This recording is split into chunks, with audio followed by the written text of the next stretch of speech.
بسم الله الرحمن الرحيم. الحمد لله رب العالمين. الحمد لله الذي أنزل على عبده الكتاب ولم يجعل له عوجا.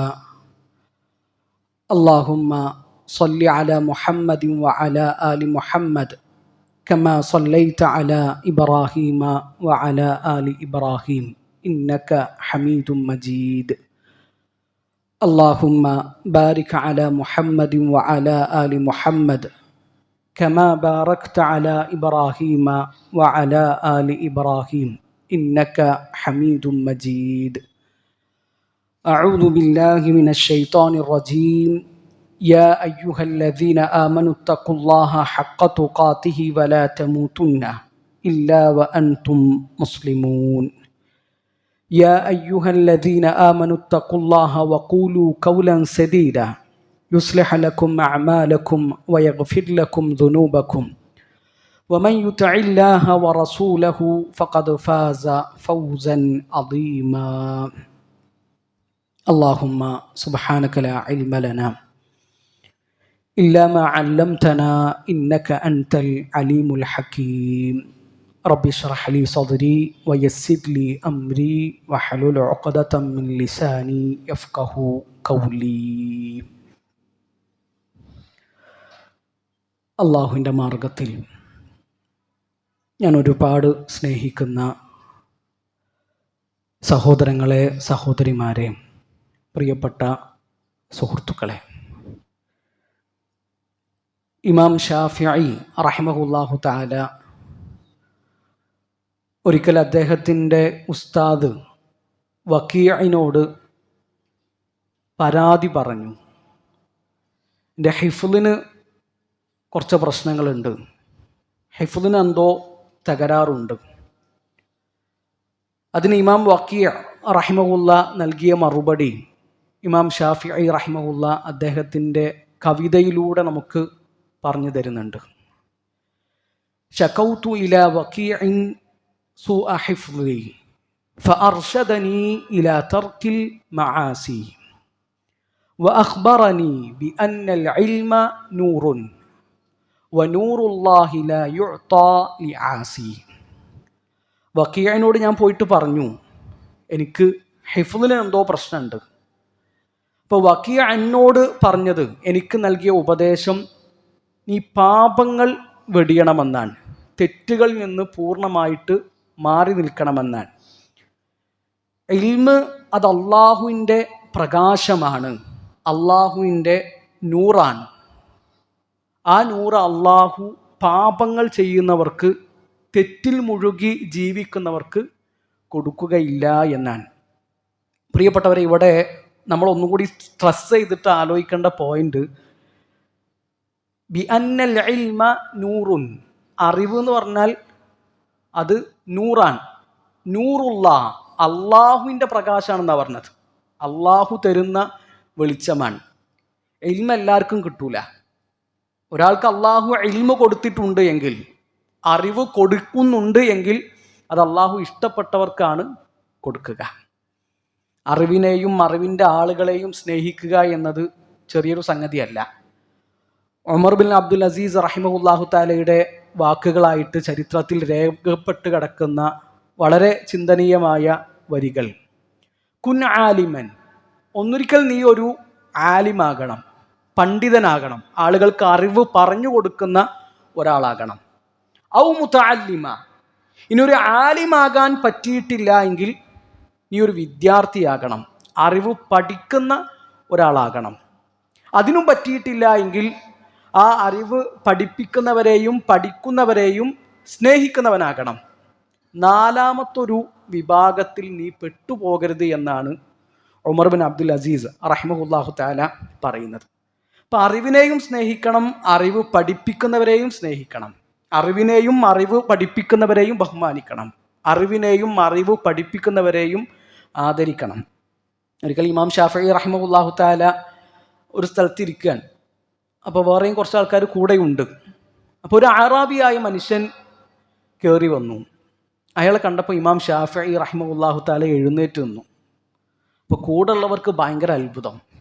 എന്താ ഇപ്പോൾ ഒരു അറാബിയായ ഒരു ഗ്രാമീണനായ അറബി വന്നതിന് എന്തിനാണ് ഇമാം ഷാഫിഈ റഹിമഹുല്ലാഹു തആല എഴുന്നേറ്റ് നിൽക്കുന്നത്? അപ്പോൾ അവർ ചോദിച്ചു, എന്തിനാണ് നിങ്ങൾ എഴുന്നേറ്റ് നിന്നത്? അപ്പോൾ അതിന് ഇമാം ഷാഫിഈ റഹിമഹുല്ലാഹു തആല നൽകുന്ന മറുപടി, ഒരു നായ പ്രായപൂർത്തിയായാലാണ് കാല് പൊക്കി മൂത്രമൊഴിക്കുക എന്ന് എന്നെ പഠിപ്പിച്ചത് ഈ മനുഷ്യനാണ്. എന്നെ ഖുറാനും ഹദീസും പഠിപ്പിച്ചത് ഇയാളാണെന്നല്ല പറഞ്ഞത്. പ്രായപൂർത്തിയായി കഴിഞ്ഞാൽ ഒരു നായ കാല് പൊക്കിയിട്ടാണ് മൂത്രമൊഴിക്കുക എന്ന് ഇയാളാണ് എന്നെ പഠിപ്പിച്ചത്. അപ്പോൾ ഇൽമ് എന്ന് പറഞ്ഞാൽ അത് ദീനുമായി ബന്ധപ്പെട്ടത് മാത്രമല്ല, അല്ലാത്ത കാര്യങ്ങൾ പഠിപ്പിക്കുന്നവരെയും നമ്മൾ ആദരിക്കണം. അവർക്കും അവരുടേതായ സ്ഥാനം നമ്മൾ വകവെച്ചു കൊടുക്കണം. അപ്പം ദുനിയാവിലൊരു സംഗതി പഠിപ്പിച്ചു കൊടുത്ത ഒരാൾക്ക് അത്ര ആദരവ് അവർ കൊടുത്തിട്ടുണ്ട് എങ്കിൽ ദീനിനും ദീന് പഠിപ്പിക്കുന്നവർക്കും ദീനിൻ്റെ വിജ്ഞാനങ്ങൾക്കും നമ്മൾ എത്രത്തോളം വില കൊടുക്കണമെന്ന് നമ്മൾ പ്രത്യേകിച്ച് ചിന്തിക്കുക. അള്ളാഹു മരണം വരെ ഇൽമിൻ്റെ വഴിയിൽ ജീവിക്കുവാൻ നമ്മൾ ഓരോരുത്തരെയും അനുഗ്രഹിക്കട്ടെ. പ്രിയപ്പെട്ടവരെ, ഇന്ന് നമ്മുടെ ഫിഖ് പഠനത്തിൻ്റെ ദിവസമാണ്. മയ്യിത്ത് പരിപാലനം എന്നതാണ് നമ്മൾ തിരഞ്ഞെടുത്തിട്ടുള്ള വിഷയം. നമ്മളൊക്കെ സ്കൂളിൽ പഠിക്കുന്ന സമയം മുതലേ കേട്ടതും അറിഞ്ഞതും വായിച്ചതുമൊക്കെയാണ് ലോകത്തെ 7 മഹാത്ഭുതങ്ങൾ.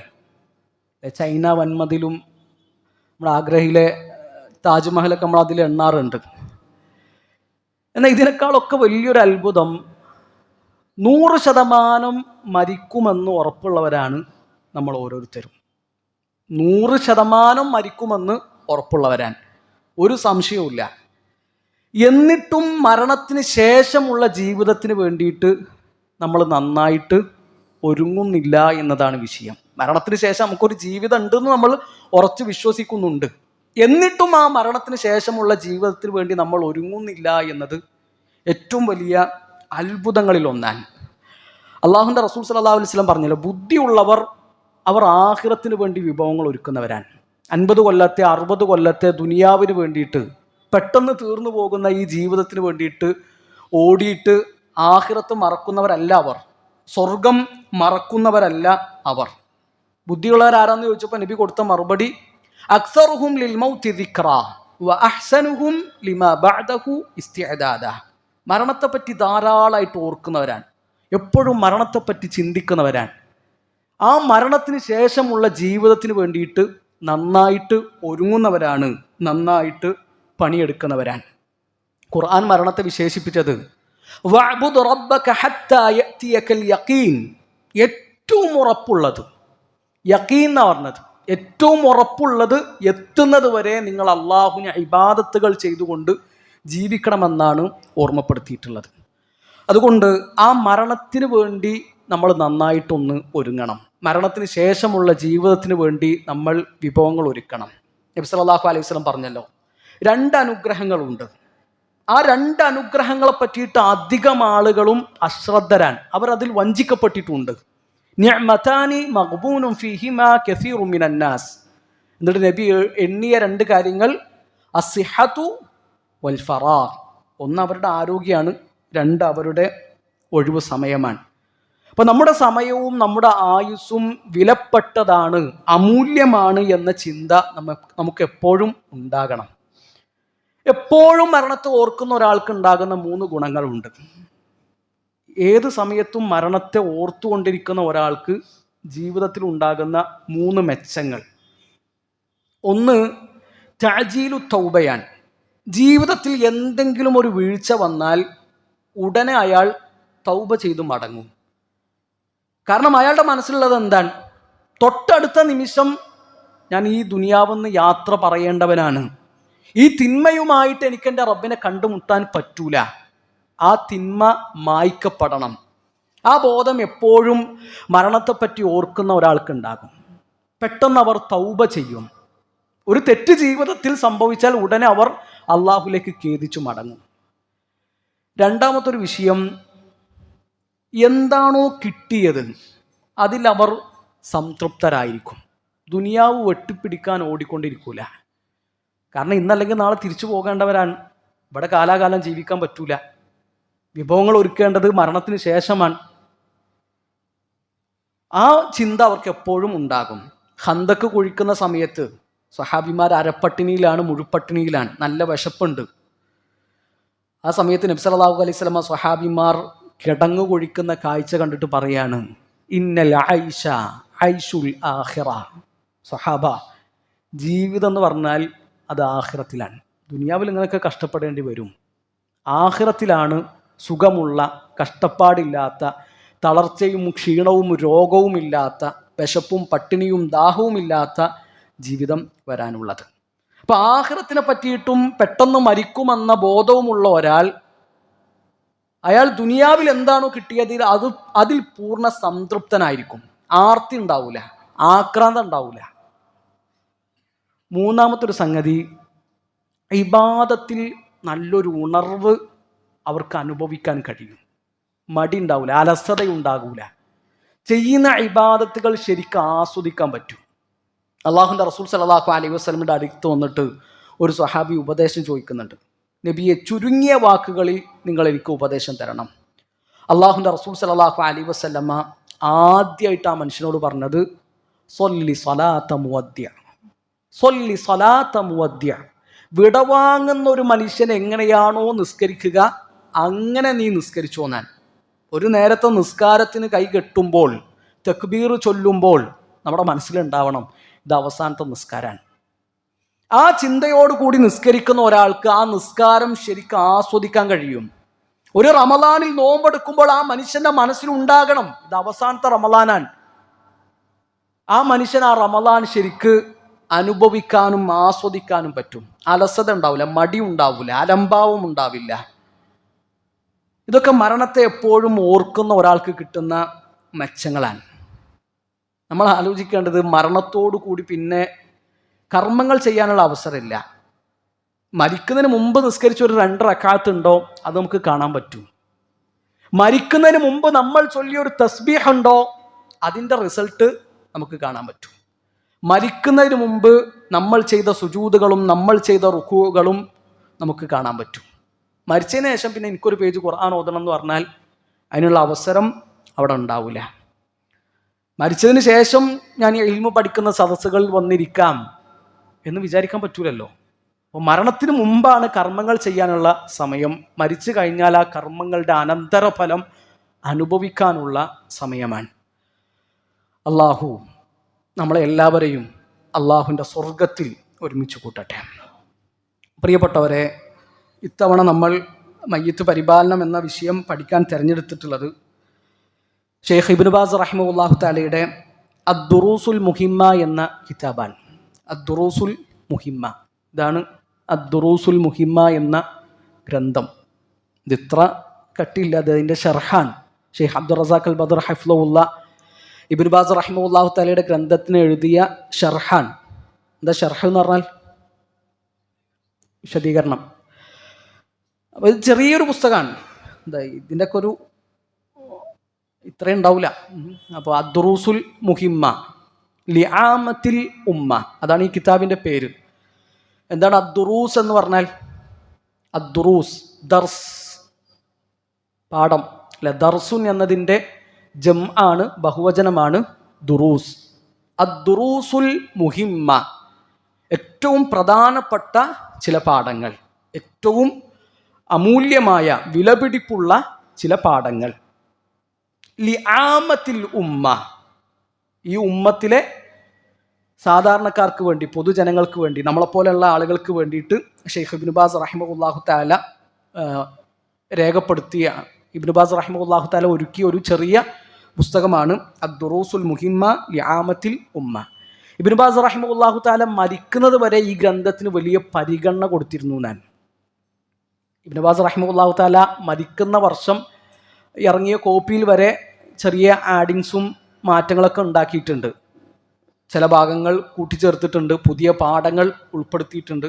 ഇബ്നു ബാസ് റഹിമഹുല്ലാഹു തആല മരിക്കുന്ന ആ വർഷം വരെ ഈ പുസ്തകത്തിൽ പുതിയതായി ചില സംഗതികളൊക്കെ ആഡ് ചെയ്യുകയും ചില സംഗതികൾ ഒന്നുകൂടി പൂർണ്ണമാക്കുകയൊക്കെ ചെയ്തിട്ടുണ്ട് എന്നാണ്. അപ്പോൾ ഇബ്നു ബാസ് റഹിമഹുല്ലാഹു തആല അത്രക്കും പരിഗണന കൊടുത്ത ഒരു ഗ്രന്ഥമാണ് അദ്ദുറൂസുൽ മുഹിമ്മ ലിആമത്തിൽ ഉമ്മ എന്ന കിതാബ്. ഇവിടെ നമ്മൾ ആലോചിക്കേണ്ട ഒരു സംഗതി, ഇബ്നു ബാസ് റഹിമഹുല്ലാഹു തആല 1999 മെയ് മാസത്തിലാണ് മരിക്കുന്നത്. 1999 ഹിജറ 1420. ഇതിപ്പോൾ ഹിജറ എത്ര വർഷമാണ്? ഹിജറ 1445. ഇബ്നു ബാസ് റഹിമഹുല്ലാഹു തആല ഈ ലോകത്ത് നിന്ന് വിട പറഞ്ഞിട്ട് 25 വർഷങ്ങൾ കഴിഞ്ഞു, 1/4 നൂറ്റാണ്ട് കഴിഞ്ഞു. അള്ളാഹുവിൻ്റെ റസൂൽ സല്ലല്ലാഹു അലൈഹി വസല്ലം പറഞ്ഞത് എത്ര സത്യമാണെന്ന് നമ്മൾ ആലോചിക്കുക. നബി പറഞ്ഞല്ലോ, ഒരാൾ മരിച്ചു കഴിഞ്ഞാൽ 3 കാര്യങ്ങളാണ് ബാക്കിയാവുക. അതിൽ നബി എണ്ണിയൊരു സംഗതി ഇൽമുൻ യുൻതഫഉ ബിഹി, ഉപകാരപ്രദമായ അറിവാൻ. ഇബ്നു ബാസ് റഹിമഹുല്ലാഹു തആലയുടെ ഒരു അടയാളമാണ് നമ്മുടെ മുമ്പിലിരിക്കുന്ന ഈ പുസ്തകം. സൗദി അറേബ്യയിൽ 25 കൊല്ലങ്ങൾക്ക് മുമ്പ് ജീവിച്ച് മരിച്ചുപോയ ഒരു മനുഷ്യൻ എഴുതിയ, ഒരു മനുഷ്യൻ ഒരുക്കിയ പുസ്തകമാണ് കേരളത്തിൽ മലപ്പുറം ജില്ലയിൽ തിരൂര് മുറിവഴിക്കൽ പള്ളിയിൽ ഇരുന്നിട്ട് നമ്മൾ വായിക്കുകയും പഠിക്കുകയും ചെയ്യുന്നത്. ഇതിൻ്റെ കൂലി ഇബ്നു ബാസ് റഹിമഹുല്ലാഹു തആലയുടെ ഖബറിലേക്ക് എത്തുന്നുണ്ട്. ഇബ്നു ബാസ് റഹിമഹുല്ലാഹു തആലയുടെ മീസാനിൽ അത് കാണും. ഇബ്നു ബാസ് റഹിമഹുല്ലാഹു തആല അതിൻ്റെ അനന്തരഫലം നാളെ അനുഭവിക്കും. അപ്പോൾ നമ്മൾ ഓരോരുത്തരും ചിന്തിക്കേണ്ടത് നമ്മളവിടെ ജീവിച്ചിട്ടുണ്ട് എന്നുള്ളതിന് എന്ത് തെളിവാണുള്ളതെന്നാണ്. വെറുതെ ഒരു ഉദാഹരണം പറയാം, ഈ പള്ളി എന്താണ്? ഈ നാട്ടിൽ കുറേ മനുഷ്യന്മാർ ജീവിച്ചിട്ടുണ്ട് എന്നതിനുള്ള ഒരു തെളിവാണ്. നമ്മൾ ജീവിച്ചിട്ടുണ്ട് എന്നതിന് എന്ത് ബാക്കി പത്രമാണ് നമ്മൾ മരിച്ചു പോകുമ്പോൾ ഉണ്ടാവുക എന്ന് ഗൗരവത്തിൽ നമ്മൾ ഓരോരുത്തരും ചിന്തിക്കുക. ഇബ്നു ബാസ് റഹിമഹുല്ലാഹു തആലയെ കേൾക്കാത്തവരായിട്ട് ആരും ഉണ്ടാവില്ല. സൗദി അറേബ്യക്കാരനാണ്. സൗദി അറേബ്യയുടെ ഗ്രാൻഡ് മുഫ്തി ആയിരുന്നു. അവരുടെ ഔദ്യോഗിക ഫത്വ ബോർഡായ ലജ്നത്തുദ്ദായിമയുടെ റഈസ് തലവനായിരുന്നു ഷെയ്ഖ് ഇബ്നു ബാസ് റഹിമഹുല്ലാഹു തആല. കണ്ണ് കാണൂല, കാഴ്ച ശക്തിയില്ല, ചെറുപ്പത്തിലെ കണ്ണ് കാണാത്ത ആളാണ് ഷെയ്ഖ് ഇബ്നു ബാസ് റഹിമഹുല്ലാഹു തആല. ആ ഇബ്നു ബാസ് റഹിമഹുല്ലയാണ് സൗദി അറേബ്യയുടെ ഗ്രാൻഡ് മുഫ്തി ആയത്. ആ ഇബ്നു ബാസ് റഹിമഹുല്ലാഹു തആലയുടെ പുസ്തകമാണ് നമ്മൾ വായിക്കുന്നത്. ഇബ്നു ബാസിന്റെ ജീവിതം നമ്മൾ വേറെ തന്നെ വായിക്കേണ്ട ഒരു സംഗതിയാണ്. നമ്മൾ വേറെ തന്നെ വായിക്കേണ്ട ഒരു പുസ്തകമാണ് ഇബ്നു ബാസ് റഹിമഹുല്ലാഹു തആല. അദ്ദേഹത്തിൻ്റെ പേര് അബ്ദുൽ അസീസ് എന്നാണ്. ഷെയ്ഖ് അബ്ദുൽ അസീസ് ഇബ്നു അബ്ദില്ല എന്നാണ് അദ്ദേഹത്തിൻ്റെ പേര്. ബാസ് എന്നത് കുടുംബ പേരാണ്. അപ്പോൾ ഇബ്നു ബാസ് റഹിമഹുല്ലയെ പറ്റിയിട്ട് വിശദമായിട്ട് നമുക്ക് വേറൊരു സദസ്സിൽ സംസാരിക്കാമെന്നാണ് വിചാരിക്കുന്നത്. ഏതായാലും ഇപ്രാവശ്യം നമ്മൾ തിരഞ്ഞെടുത്തിട്ടുള്ളത് മയ്യിത്ത് പരിപാലനവുമായി ബന്ധപ്പെട്ടിട്ടുള്ള വിഷയങ്ങളാണ്. അദ്ദുറൂസുൽ മുഹിമ്മ എന്ന കിതാബിലെ ഏറ്റവും അവസാനത്തെ പാഠമാണ് തജ്ഹീസുൽ മയ്യിത്തി വസ്സലാത്തു അലൈഹി വദഫ്നുഹു. മയ്യിത്തിനെ ഒരുക്കൽ, ആ മയ്യിത്തിൻ്റെ മേൽ നിസ്കരിക്കൽ, ആ മയ്യിത്തിനെ മറമാടൽ. ഈ 3 സംഗതികളാണ് ഇതിൽ പ്രധാനമായിട്ടും ചർച്ച ചെയ്യുന്നത്. അപ്പോൾ നമ്മളൊക്കെ മരിച്ചു കഴിഞ്ഞാൽ, എല്ലാവരും മരിക്കും, മരിച്ചു കഴിഞ്ഞാൽ ആ മരിച്ചു കിടക്കുന്ന മയ്യിത്തിന് നമ്മൾ കൊടുക്കേണ്ട കുറേ അവകാശങ്ങളുണ്ട്. ജീവിച്ചിരിക്കുന്ന സമയത്ത് മാത്രമല്ല നമ്മുടെ കൂടെയുള്ളവരോട് നമുക്ക് അവകാശങ്ങളും ബാധ്യതകളും ഉള്ളത്, മരിച്ചു കഴിഞ്ഞാലും അവരോട് ബാധ്യതകളുണ്ട്. അപ്പം അള്ളാഹുവിൻ്റെ റസൂൽ സല്ലല്ലാഹു അലൈഹി വസല്ലമ മുസ്ലിങ്ങൾ പരസ്പരമുള്ള അവകാശങ്ങൾ എണ്ണി പറഞ്ഞപ്പോൾ നബി സല്ലല്ലാഹു അലൈഹി വസല്ലമ എണ്ണി പറഞ്ഞ ഒരു ഹക്ക് എന്താണ്? ഇദാ മാത ഫഅത്ബിഉഹു. മരിച്ചു കഴിഞ്ഞാൽ ആ ജനാസയെ പിന്തുടരുക എന്നുള്ളത് ഒരു മുസ്ലിം മറ്റൊരു മുസ്ലിമിന് കൊടുക്കേണ്ട അവകാശമാണ്, ബാധ്യതയാണ്. അപ്പോൾ മരണത്തോടു കൂടി എന്ത് ചെയ്യുന്നില്ല? നമ്മൾ തമ്മിലുള്ള അവകാശങ്ങളും ബാധ്യതകളും അവസാനിക്കുന്നില്ല. മരിച്ചു കഴിഞ്ഞാലും മുസ്ലിമായൊരു മനുഷ്യനോട് നമുക്ക് ബാധ്യതയുണ്ട്, അവൻക്ക് നമ്മളിൽ നിന്ന് കിട്ടേണ്ട അവകാശമുണ്ട്. അപ്പോൾ മരിച്ചു കഴിഞ്ഞാൽ ആ മയ്യിത്തിന് നമ്മൾ എന്തൊക്കെ ചെയ്തു കൊടുക്കണം, അവനെ എങ്ങനെയാണ് കുളിപ്പിക്കേണ്ടത്, കഫൻ ചെയ്യേണ്ടത്, അവിടെ നമ്മൾ ശ്രദ്ധിക്കേണ്ട കാര്യങ്ങൾ എന്തൊക്കെയാണ്, എങ്ങനെയാണ് മറമാടേണ്ടത്, അവിടെ അള്ളാഹുവിൻ്റെ റസൂൽ സല്ലല്ലാഹു അലൈഹി വസല്ലമയുടെ സുന്നത്തുകൾ എന്തൊക്കെയാണ്, നാട്ടിൽ നടക്കുന്ന വിദഅത്തുകൾ എന്തൊക്കെയാണ്, ഇത് ശരിക്കും പഠിക്കണം. അത് അറിഞ്ഞിട്ടില്ല എങ്കിൽ സ്വാഭാവികമായിട്ടും വിദഅത്തുകൾ കയറി വരും. അപ്പോൾ നമ്മുടെ നാട്ടിൽ നിന്ന് മുമ്പ് കാണാത്തൊരു സംഗതിയാണ് ഈ മയ്യിത്ത് മുമ്പിൽ കൊണ്ടുവന്ന് വെച്ചിട്ട് ബാക്കിയുള്ള ആൾക്കാരൊക്കെ വുളൂ ചെയ്ത് വരുന്നത് വരെ എന്ത് ചെയ്യും? സൂറത്തുൽ ഇഖ്ലാസ് ഓതിയിട്ട് ഹദിയ ചെയ്യും മയ്യിത്തിന്. പള്ളിയിലുള്ള എല്ലാവരും എന്ത് ചെയ്യാണ്? സൂറത്തുൽ ഇഖ്ലാസ് ഓതാണ്. എന്നിട്ട് അതിൻ്റെ കൂലി മുഴുവൻ മയ്യിത്തിന് ഹദിയ ചെയ്യാന്നുള്ളൊരു ഏർപ്പാട്. കുറച്ച് മുമ്പൊന്നുമില്ലായിരുന്നു, ഇപ്പം ഈ അടുത്ത് തുടങ്ങിയൊരു സംഗതിയാണ്. മയ്യിത്ത് വീട്ടിൽ നിന്ന് ഇറക്കി കൊണ്ടുപോകുമ്പോൾ വീട്ടുമുറ്റത്ത് വെച്ചിട്ട് ഒരു യാസീൻ ഓതുക. മയ്യത്ത് മരിച്ചിട്ട് 3-ന്റെ അന്നൊരു ആഘോഷം, 7-ന്റെ അന്നൊരു ആഘോഷം, 40 ആണ്ട് മരിച്ചു കഴിഞ്ഞാൽ ഒരു കത്തപ്പുര കെട്ടിയിട്ട് ഖബറിൻ്റെ അരികിൽ ഇരുന്നിട്ട് ഖുർആൻ ഓതുക. ഇങ്ങനത്തെ കുറേ ബിദ്അത്തുകൾ നാട്ടിൽ നടക്കുന്നുണ്ട്. ഇതൊക്കെ എങ്ങനെ വരുന്നത്? ജഹ്ലാണ്, അറിവില്ലായ്മയാണ്, അജ്ഞതയാണ്, ദീനിനെ പറ്റിയിട്ടുള്ള വിവരമില്ലാത്തത് കൊണ്ടാണ്. അള്ളാഹുവിൻ്റെ റസൂൽ സല്ലല്ലാഹു അലൈഹി വസല്ലമയുടെ പ്രിയപ്പെട്ട സ്വഹാബിമാരുടെ കൂട്ടത്തിൽ ഒരാളാണ് ഹുദൈഫത്ത് ബിനുൽ യമാൻ റളിയല്ലാഹു അൻഹു. നബി സല്ലല്ലാഹു അലൈഹി വസല്ലമയുടെ രഹസ്യ സൂക്ഷിപ്പുകാരനാണ് ഹുദൈഫ റളിയല്ലാഹു അൻഹു. ആ ഹുദൈഫ റളിയല്ലാഹു അൻഹു പറയാണ്, യസ്അലുൻ നാസു അനിൽ ഖൈർ. അള്ളാഹുവിൻ്റെ റസൂൽ സല്ലല്ലാഹു അലൈഹി വസല്ലമയോട് സ്വഹാബിമാരൊക്കെ വന്നിട്ട്, എൻ്റെ കൂട്ടുകാരൊക്കെ വന്നിട്ട് നബിയോട് നന്മകളെ പറ്റിയിട്ടാണ് ചോദിച്ചിരുന്നത്, പുണ്യങ്ങളെ പറ്റിയിട്ടാണ് ചോദിച്ചിരുന്നത്. ഞാൻ അള്ളാഹുവിൻ്റെ റസൂൽ സല്ലല്ലാഹു അലൈഹി വസല്ലമയോട് ചോദിച്ചിരുന്നത് തെറ്റുകളെ പറ്റിയിട്ടാണ്, തിന്മകളെ പറ്റിയിട്ടാണ്. ഞാൻ ആ തെറ്റിൽ ചെന്ന് ചാടുമോ, ആ തിന്മയിൽ ഞാൻ ചെന്ന് പെടുമോ എന്ന് പേടിച്ചിട്ട് ഞാൻ നബി സല്ലല്ലാഹു അലൈഹി വസല്ലമയോട് ചോദിച്ചിരുന്നത് നന്മകളെ പറ്റിയിട്ടല്ല, തിന്മകളെ പറ്റിയിട്ടായിരുന്നു എന്ന് ഹുദൈഫ റളിയല്ലാഹു അൻഹു പറയുന്നുണ്ട്. അപ്പോൾ നമ്മൾ നന്മയും അറിയണം, തിന്മയും അറിയണം. പ്രത്യേകിച്ച് നമ്മുടെ നാട്ടിൽ നടക്കുന്ന ബിദ്അത്തുകളെ പറ്റിയിട്ട് നമുക്കൊരു ധാരണയില്ല എങ്കിൽ നമ്മൾ ആ ബിദ്അത്തുകളിൽ അറിയാതെ ചെന്ന് ചാടും. അപ്പോൾ ദീന് പഠിക്കുക എന്നതാണ് അടിസ്ഥാനം, അതാണ് പ്രശ്നങ്ങൾക്കുള്ള പരിഹാരം. സുന്നത്തുകൾ മുറുകെ പിടിക്കാനും ബിദ്അത്തുകളിൽ നിന്ന് അകന്നു നിൽക്കാനുമുള്ള മാർഗം അതാണ് എന്ന തിരിച്ചറിവ് നമുക്കുണ്ടാകണം. അള്ളാഹു സുന്നത്തുകൾ മുറുകെ പിടിച്ചുകൊണ്ട് ബിദ്അത്തുകളിൽ നിന്ന് പാടെ മാറി നിൽക്കുന്നവരുടെ കൂട്ടത്തിൽ നമ്മളെല്ലാവരെയും ഉൾപ്പെടുത്തട്ടെ. ഇൻഷാ അല്ലാഹ് നമുക്ക് നമ്മുടെ കിതാബ് വായിച്ചു തുടങ്ങാം. ഖാല ശൈഖ് റഹിമഹുല്ലാ. ആരാണ് ഷെയ്ഖ്? ഇബ്നു ബാസ് റഹിമഹുല്ലാ, അബ്ദുൽ അസീസ് ഇബ്നു ബാസ് റഹിമഹുല്ലാ പറയാണ്, അദ്ദർസു സാമിൻ അശർ, 18ാമത്തെ പാഠം. നമ്മൾ പറഞ്ഞു ഈ പുസ്തകത്തിലെ അവസാനത്തെ പാഠമാണ് നമ്മൾ തിരഞ്ഞെടുത്തിട്ടുള്ളത്. അത് 18ാമത്തെ പാഠമാണ്. തജ്ഹീസുൽ മയ്യിത്തി വസ്സലാത്തു അലൈഹി വദഫ്നുഹു. മയ്യിത്തിനെ ഒരുക്കൽ, ആ മയ്യിത്തിൻ്റെ മേൽ നിസ്കരിക്കൽ, ആ മയ്യിത്തിനെ മറമാടൽ. വ ഇലൈക തഫ്സീലു ദാലിക്, അതിൻ്റെ വിശദമായ വിവരങ്ങൾ നിങ്ങളിലേക്ക് എത്തും, നിങ്ങൾക്ക് പറഞ്ഞു തരാം. അവ്വലൻ, ഒന്നാമതായിട്ട് ശ്രദ്ധിക്കേണ്ട കാര്യം, യുശ്റഉ തൽഖീനുൽ മുഹ്തളർ. മരണാസന്നനായ ഒരാൾക്ക് തൽഖീൻ ചൊല്ലിക്കൊടുക്കണം. ആദ്യം നമ്മൾ ശ്രദ്ധിക്കേണ്ട സംഗതികളിൽ ഒന്നാണത്. മരണാസന്നനായ ഒരു രോഗിക്ക് അല്ലെങ്കിൽ മരണം കാത്തു കിടക്കുന്ന ഒരാൾക്ക് തൽഖീൻ ചൊല്ലിക്കൊടുക്കണം. അത് ശർഅ് പഠിപ്പിച്ച സംഗതിയാണ്. എന്താ തൽഖീൻ എന്ന് പറഞ്ഞാൽ? തൽഖീൻ അഹ്സൻത്, കലിമ ചൊല്ലുക. ലഖന യുലഖിനു തൽഖീൻ എന്ന് പറഞ്ഞാൽ ആവർത്തിച്ച് ചൊല്ലുക എന്നാണ് അതിൻ്റെ അർത്ഥം. ഒരാൾ ചൊല്ലിക്കൊടുത്തിട്ട് വേറൊരാൾ അത് ഏറ്റു ചൊല്ലുക, അതിനാണ് തൽഖീൻ എന്ന് പറയുക. ഇപ്പോൾ ഒരാൾ ഇസ്ലാം സ്വീകരിക്കാൻ, അപ്പോൾ ഇസ്ലാം സ്വീകരിക്കുന്ന സമയത്ത് നമ്മളെന്ത് ചെയ്യും? ഷഹാദത്ത് ചൊല്ലിക്കൊടുക്കും, അഷ്ഹദു അല്ലാ ഇലാഹ ഇല്ലല്ലാഹ്. അപ്പോൾ അവരത് ഏറ്റു ചൊല്ലും, അഷ്ഹദു അല്ലാ ഇലാഹ ഇല്ലല്ലാഹ്. അങ്ങനെ ഏറ്റു ചൊല്ലുന്നതിനാണ് എന്ത് പറയുക? തൽഖീൻ എന്ന് പറയുക. അതുപോലെ തന്നെ ഇപ്പോൾ ഇമാമും മഅ്മൂമും, ഇമാമ് നിസ്കരിച്ചുകൊണ്ടിരിക്കുമ്പോൾ മറവി സംഭവിച്ചു, ഇമാമിന് ബാക്കി ഭാഗങ്ങൾ ഓതാൻ കഴിയുന്നില്ല. അപ്പോൾ പിന്നിൽ നിന്ന് മഅ്മൂമ് പറഞ്ഞു കൊടുത്തു. അപ്പോൾ ആ മഅ്മൂമിൻ്റെത് കേട്ടിട്ട് എന്ത് ചെയ്യും? ഇമാം ഓതും. അതിനൊക്കെ എന്ത് പറയും? തൽഖീൻ എന്ന് പറയും. അതുപോലെ തന്നെ മരണാസന്നനായ ഒരാൾക്ക് ലാ ഇലാഹ ഇല്ലല്ലാഹ് ചൊല്ലിക്കൊടുക്കുക, അതിനെന്ത് പറയും? തൽഖീൻ എന്ന് പറയും. അപ്പോൾ ഒരാൾ ചൊല്ലിയിട്ട് വേറൊരാൾ അത് ഏറ്റു ചൊല്ലുക, ഇങ്ങനെ കേട്ടിട്ട് അത് ആവർത്തിച്ച് ചൊല്ലുന്നതിനാണ് എന്ത് പറയുക? തൽഖീൻ എന്ന് പറയുക. അപ്പോൾ തൽഖീൻ ചൊല്ലിക്കൊടുക്കണം മരണാസന്നനായ ഒരാൾക്ക്. മുഹ്തളർ എന്ന് പറഞ്ഞാൽ മരണാസന്നനായ ആൾ എന്നാണ് അതിൻ്റെ അർത്ഥം. മുഹ്തളറായ ഒരാൾക്ക് ചൊല്ലിക്കൊടുക്കേണ്ട തൽഖീന് ലാ ഇലാഹ ഇല്ലല്ലാ എന്നതാണ്. ലാ ഇലാഹ ഇല്ലല്ലാ. എന്താ ലാ ഇലാഹ ഇല്ലല്ലയുടെ അർത്ഥം? അള്ളാഹു അല്ലാതെ ഒരു സൃഷ്ടാവും ഇല്ല എന്നാണോ?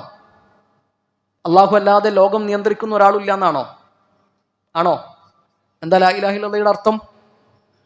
അള്ളാഹു അല്ലാതെ ആരാധ്യനില്ല എന്നാണോ? ആണോ? അല്ല, അള്ളാഹു മാത്രമാണ് ആരാധനക്ക് അർഹനായിട്ടുള്ളവൻ. അത് നമ്മൾ പ്രത്യേകം ശ്രദ്ധിക്കേണ്ട ഒരു വിഷയമാണ്. അള്ളാഹു അല്ലാതെ ഒരു ആരാധ്യനും ഇല്ല എന്നല്ല, അള്ളാഹു അല്ലാതെ ഒരു സൃഷ്ടാവും ഇല്ല എന്നല്ല, അള്ളാഹു അല്ലാതെ ആരാധനക്ക് അർഹനായിട്ട് ഒരാളും ഇല്ല. ലാ മഅബൂദ ബിഹഖിൻ ഇല്ലല്ലാഹ്. ആരാധ്യന്മാർ കുറേ ഉണ്ട്. ആൾക്കാർ പലരും എന്ത് ചെയ്യലുണ്ട്? ആരാധിക്കലുണ്ട്. നബിനെ ആരാധിക്കുന്നവരുണ്ട്, മുഹ്ദി ശൈഖിനോട് പ്രാർത്ഥിക്കുന്നവരുണ്ട്, ജാറങ്ങളിൽ പോകുന്നവരുണ്ട്, അവിടെ സുജൂദ് ചെയ്യുന്നവരുണ്ട്. ആരാധനകൾ ആളുകൾ പലർക്കും കൊടുക്കുന്നുണ്ട്. എന്നാൽ ആരാധനക്ക് അർഹൻ ആര് മാത്രമാണ്? അള്ളാഹു മാത്രമാണ്. അതാണ് ലാ ഇലാഹ ഇല്ലല്ലാഹ്. അള്ളാഹുവിന്റെ റസൂൽ സ്വല്ലല്ലാഹു അലൈഹി വസല്ലം പറഞ്ഞു, ലഖിനു മൗതാക്കും ലാ ഇലാഹ ഇല്ലല്ലാഹ്. നിങ്ങളിൽ മരണാസന്നനായ ഒരാൾക്ക് നിങ്ങൾ ലാ ഇലാഹ ഇല്ലല്ലാഹ് ചൊല്ലിക്കൊടുക്കണം. എന്തിനാ അങ്ങനെ ലാ ഇലാഹ ഇല്ലല്ലാഹ് ചൊല്ലിക്കൊടുക്കുന്നത്? എന്തിനാ ലാ ഇലാഹ ഇല്ലല്ലാഹ് ചൊല്ലിക്കൊടുക്കുന്നത്? അള്ളാഹുവിന്റെ റസൂൽ സ്വല്ലല്ലാഹു അലൈഹി വസല്ലം തന്നെ പറഞ്ഞു, മൻ കാന ആഖിറു കലാമിഹി ലാ ഇലാഹ ഇല്ലല്ലാഹ് ദഖലൽ ജന്ന. ആരുടെയെങ്കിലും അവസാനത്തെ വാക്ക് ലാ ഇലാഹ ഇല്ലല്ലാഹ് എന്നാണെങ്കിൽ അവൻ സ്വർഗത്തിൽ പ്രവേശിച്ചു എന്നതാണ്. അത് ലാ ഇലാഹ ഇല്ലല്ലയുടെ മഹത്വമാണ്, ലാ ഇലാഹ ഇല്ലല്ലയുടെ ശ്രേഷ്ഠതയാണ്. അപ്പോൾ ഉറച്ച വിശ്വാസത്തോടു കൂടി, ഇഖ്ലാസോടു കൂടി, സത്യസന്ധമായിക്കൊണ്ട് ഒരാൾ ലാ ഇലാഹ ഇല്ലല്ലാഹ് ഉച്ചരിച്ചുകൊണ്ടാണ് മരിച്ചത് എങ്കിൽ അയാൾ സ്വർഗത്തിലാണ് എന്നാണ് അള്ളാഹുവിന്റെ റസൂൽ സല്ലല്ലാഹു അലൈഹി വസല്ലമ പറഞ്ഞിട്ടുള്ളത്. ലാ ഇലാഹ ഇല്ലല്ലാഹ് ചൊല്ലിയിട്ട് ഒരാൾ മരിച്ചാൽ അയാൾ സ്വർഗത്തിലാണ് നമ്മൾ ഉറപ്പിച്ച് പറയൂല, എന്നാൽ അയാൾ സ്വർഗത്തിലാണെന്നാണ് അള്ളാഹുവിന്റെ റസൂൽ സല്ലല്ലാഹു അലൈഹി വസല്ലം നമുക്ക് പറഞ്ഞിട്ടുള്ളത്. എന്നാൽ ഓരോ വ്യക്തിയെയും എടുത്തിട്ട് അയാൾ ലാ ഇലാഹ ഇല്ലല്ലാഹ് ചൊല്ലിയിട്ടാണ് മരിച്ചത്, അതുകൊണ്ട് അയാൾ സ്വർഗത്തിലാണെന്ന് നമ്മൾ പറയൂല.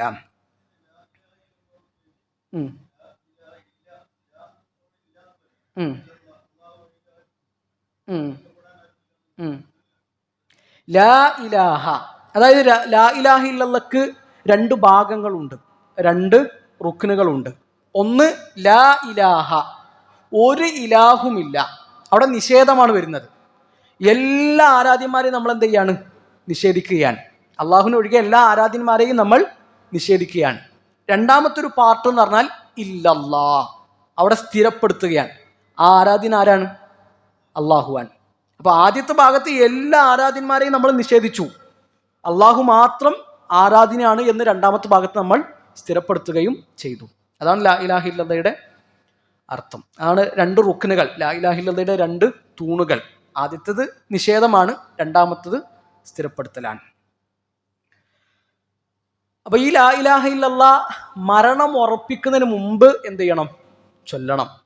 മരണം ഉറപ്പിച്ച് മലക്കുൽ മൗത്തിനെ കണ്ട് റൂഹ് തൊണ്ടക്കുഴിയിൽ എത്തിയതിനു ശേഷം ലാ ഇലാഹ ഇല്ലല്ലാഹ് ചൊല്ലിയിട്ട് എന്തില്ല? കാര്യമില്ല. അങ്ങനെ ലാ ഇലാഹ ഇല്ലല്ലാഹ് ചൊല്ലിയിട്ട് കാര്യം ഉണ്ടായിരുന്നെങ്കിൽ ആര് രക്ഷപ്പെടണമായിരുന്നു? ഫിർഔൻ രക്ഷപ്പെടണമായിരുന്നു. അല്ലെ, അന റബ്ബുക്കുമുൽ അഅല, ഞാനാണ് നിങ്ങളുടെ ഉന്നതനായ റബ്ബ് എന്നൊക്കെ അഹങ്കരിച്ച് നടന്ന ആ മനുഷ്യന്റെയും അവസാനത്തെ വാക്കെന്താണ്?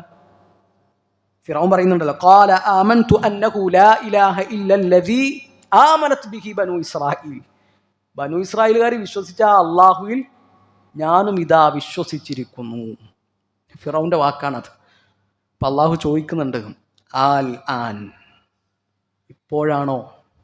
വഖദ് അസൈത ഖബ്ലു വകുൻത മിനൽ മുഫ്സിദീൻ. ഇതിനു മുമ്പ് സമയം ഉണ്ടായിരുന്നല്ലോ, അവസരം ഉണ്ടായിരുന്നല്ലോ, അതിനു മുമ്പ് നീ നിഷേധിച്ചു, നീ കളവാക്കി, നീ ധിക്കാരം കാണിച്ചു ഫിർഔൻ. ഇപ്പോഴാണോ നിനക്ക് സമയമായത് എന്നാണ് അള്ളാഹു തിരിച്ചു ചോദിക്കുന്നത്. ഫിറൗന്റെ തൗബ അള്ളാഹു സ്വീകരിച്ചിട്ടില്ല. കാരണം നബി സല്ലല്ലാഹു അലൈഹി വസല്ലം പറഞ്ഞു, ഇന്നല്ലാഹ യഖ്ബലു തൗബത്തൽ അബ്ദി മാ ലം യുഗർഗിർ. മരണം അതിൻ്റെ അവസാന സമയത്തെത്തുമ്പോൾ റൂഹ് തൊണ്ടക്കുഴിയിൽ നിന്ന് പുറത്തേക്ക് വരുമ്പോൾ ഒരു ഗർഗർ ശബ്ദം വരാനുണ്ട്. ആ ശബ്ദം വന്നു കഴിഞ്ഞാൽ പിന്നെന്തില്ല? തൗബക്കുള്ള സ്കോപ്പില്ല. തൗബന്റെ വാതിൽ അവിടെ അടഞ്ഞു. കാരണം അത് കഴിഞ്ഞ് അയാൾക്ക് ബോധ്യപ്പെട്ടു, ഞാൻ മരിക്കുകയാണ്. അതുവരെ കാണാത്ത കാഴ്ചകൾ എന്ത് ചെയ്യാണ്? ആ മനുഷ്യൻ കാണുകയാണ്. അതുവരെ നിഷേധിച്ചതിനൊക്കെ ഉള്ളത് അയാൾ അനുഭവിക്കുകയാണ്. അയാൾക്ക് ശരിക്കും ബോധ്യപ്പെടുകയാണ് എന്താണ് ജീവിതം എന്നും എന്താണ് മരണം എന്നും. അതിനുശേഷം വിശ്വസിച്ചിട്ട് കാര്യമില്ല. അതിനുശേഷമുള്ള വിശ്വാസത്തിന് പ്രയോജനമില്ല, അത് അള്ളാഹു സ്വീകരിക്കൂല. അവിടെ ഈ ഫിറഔനിന്റെ ലാ ഇലാഹ ഇല്ലല്ലാഹ് പറയുന്നിടത്ത് ജിബ്രീൽ അലൈഹി സ്വലാത്തു വസ്സലാം പറയുന്നൊരു സംഗതി ഉണ്ട്. ഫിറഔൻ അവസാന ലാ ഇലാഹ ഇല്ലല്ലാഹ് പറയുന്ന സമയത്ത് മുഹമ്മദ് നബി സല്ലല്ലാഹു അലൈഹി വസല്ലമക്ക് ജിബ്രീൽ അലൈഹി സ്വലാത്തു വസ്സലാം പറഞ്ഞു കൊടുക്കുകയാണ്, നബിയെ, ഫിറഔൻ ലാ ഇലാഹ ഇല്ലല്ലാഹ് പറയുന്ന സമയത്ത് ഞാനൊന്ന് പേടിച്ചു. ആ സമയത്ത് ഞാൻ കുറച്ച് മണ്ണ് വാരിയിട്ട് ഫിറൗന്റെ വായ പൊത്തിന്നാണ്. എന്തിനാ അങ്ങനെ പൊത്തിയത്? അള്ളാഹു അഥവാ ഫിറഔനെങ്ങാനും പുറത്തു കൊടുത്താലോ എന്ന് ഞാൻ പേടിച്ചിട്ട് എന്നാ പറഞ്ഞത്. സുബ്ഹാനല്ലാഹ്. നമ്മുടെ റബ്ബിൻ്റെ കാരുണ്യം എത്ര നിങ്ങൾ ആലോചിച്ച് നോക്കി. ആ കാരുണ്യത്തിൻ്റെ ആഴം എത്രയാണ്, അതിൻ്റെ വിശാലത എത്രയാണ്. ആർക്ക് കൊടുത്തു കൊടുത്താലോ എന്നാണ് ജിബ്രീൽ അലൈഹി സ്വലാത്തു വസ്സലാം പേടിച്ചത്.